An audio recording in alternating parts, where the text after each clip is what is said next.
আসসালামু আলাইকুম। আজ আমি আপনাদের জন্য মাসকালের ডাল দিয়ে কিভাবে পালং শাক খুবই সুস্বাদুভাবে রান্না করবেন সেই রেসিপিটাই দেখাবো। আর এই রান্নাটা আমি শিখেছি আমার শাশুড়ির কাছ থেকে। তাই আমার শাশুড়ি যখন রান্না করছিল তখন সেই ভিডিওটা আমি করে রেখেছি, সেটাই আমি এখানে শেয়ার করছি।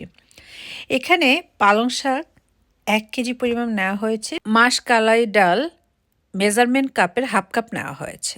ডাল হালকা করে ভেজে তারপর খুব ভালোভাবে সেদ্ধ করে নেওয়া হলো। এখন অন্য একটা প্যানে সবগুলো পালং শাক খুব ভালোভাবে ধুয়ে ছোট করে পিস করে নেওয়া হয়েছে।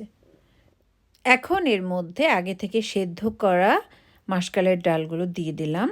তারপর একটা ঢাকনা দিয়ে ঢেকে দিতে হবে। 10 মিনিট পর দেখে নিচ্ছি শাক কেমন হয়েছে।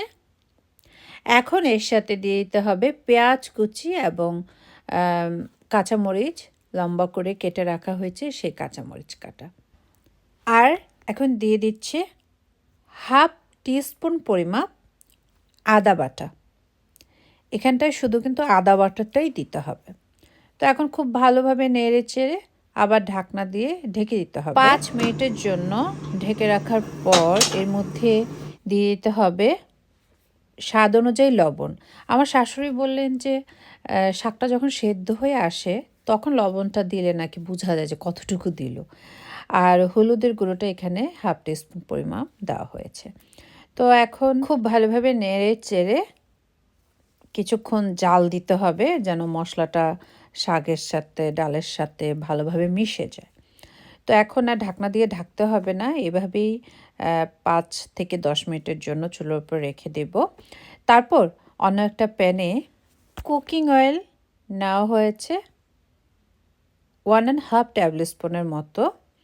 এখন তেলটা গরম হয়ে গেলে এর মধ্যে পেঁয়াজ কুচি এবং রসুন কুচি দিয়ে খুব ভালোভাবে ব্রাউন কালার করে ভেজে নিতে হবে এবং সাথে 3-4টা কিন্তু কাঁচামরিচও দেওয়া হলো।